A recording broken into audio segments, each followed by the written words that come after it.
High, আমি চ্যানেলের পক্ষ থেকে রাহুল। আজকে কথা বলবো এই ইডিটি, ইডিপি, পারফর্ম এবং এক্সটেন্ড দ্য পারফর্মের মধ্যে কোনটা আপনার জন্য বেটার চয়েস হতে পারে।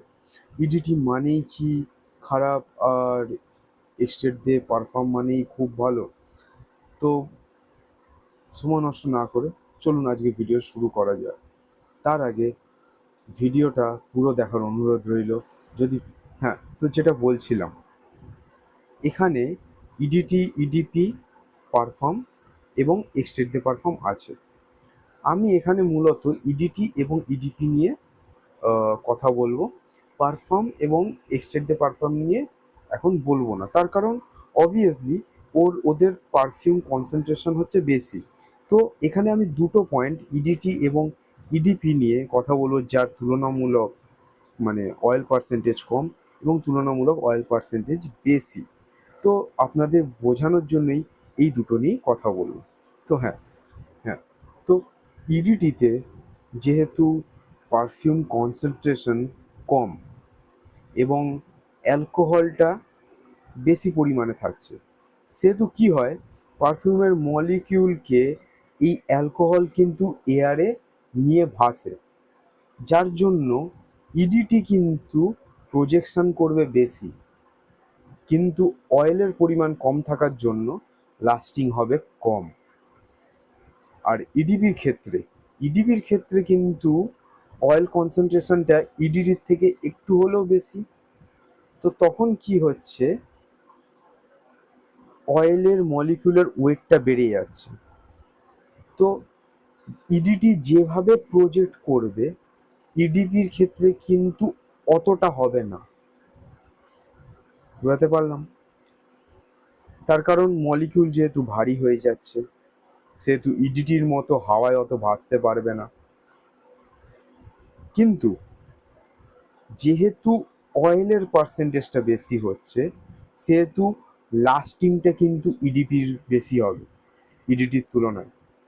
ইডিটিতে যেহেতু অয়েল কনসেন্ট্রেশনটা কম, তো এখানে কি দাঁড়ালো, অয়েলের কনসেন্ট্রেশন যদি কম হয় তাহলে লাস্টিং কম, যদি অয়েল কনসেন্ট্রেশন বেশি হয় তাহলে লাস্টিং বেশি। বাট প্রজেকশানের ক্ষেত্রে, মানে পারফিউম কতটা ছড়াচ্ছে বা কতটা সেন্ট্রাল আপনি হেঁটে যাচ্ছেন, সেই সেন্ট্রালটা ফেলতে ফেলতে যাচ্ছে, সেই ক্ষেত্রে কিন্তু অয়েল কনসেন্ট্রেশন যদি বেশি হয় তাহলে প্রজেকশন তুলনামূলক কম হবে, এবং অয়েল কনসেন্ট্রেশন যদি একটু কম হয় তাহলে কিন্তু প্রজেকশন বেশি হবে। তো হ্যাঁ, আশা করি এই জন্যই আমি আপনি বুঝতে পারছেন যে কেন এই দুটো জিনিসকে নিয়েই আপনাদেরকে বোঝালাম। বাকি ওই পারফর্ম এবং এক্সটেন্ড দ্য পারফর্ম তো পড়েই রয়েছে, তাদের অয়েল কনসেন্ট্রেশন অনেক বেশি, তো তাদের ক্ষেত্রে লাস্টিংটা অনেক বেশি হবে, বাট প্রজেকশনটা কিন্তু ইডিটির তুলনায় কম হবে। তো এখানে আশা করি বোঝাতে পারলাম প্রজেকশন এবং লঞ্জিভিটির জায়গা দিয়ে। আচ্ছা, এবার হচ্ছে আপনি আমাদের এখানে যদি মার্কেটটা দেখেন, সবথেকে বেশি কিন্তু অ্যাভেলেবেল আছে ইডিপি, মানে অদে পারফর্ম। তার কারণ হচ্ছে অদে পারফর্ম হচ্ছে কোথাও না কোথাও ইডিটি এবং পারফর্ম এই দুটোর মাঝামাঝি কোথাও অবস্থান করছে। তো এটা ব্যালেন্স আউট করছে কোথাও না কোথাও, মানে লঞ্জিভিটি এবং প্রজেকশন এই দুটোকেই ব্যালেন্স আউট করছে। আর হ্যাঁ, মার্কেটে বলতে গেলে এই অদে ফ্রেইচ, অদে কোলনটা তাও হয়তো একটু আধটু আছে।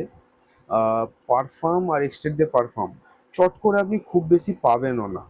তো আপনি ডেলি টু ডেলি ইউজের জন্য সবথেকে বেশি হয়তো ইডিপি এবং ইডিটি ইউজ করে থাকেন। তো আমি বলবো, যদি আপনার এই দুটোর মধ্যে প্রজেকশানের জন্য দরকার পড়ে, যে আপনার প্রজেকশন দরকার, তো সেই ক্ষেত্রে আপনি ইডিটিটাই চুজ করতে পারেন। এবং আপনার যদি মনে হয় যে না, আমি একটু ব্যালেন্স আউটের ব্যাপারে যাব, তো আপনার জন্য কিন্তু বেস্ট চয়েস হতে পারে ইডিপি। আশা করি আপনাদেরকে বোঝাতে পেরেছি যে কোনটা আপনার জন্য বেটার চয়েস হতেই পারে। তো ভিডিও কেমন লাগছে কমেন্ট করে জানাবেন, একটা লাইক করে দেবেন এবং সাবস্ক্রাইব করে চ্যানেলের পাশে থাকবেন। তো দেখা হচ্ছে পরের ভিডিওতে।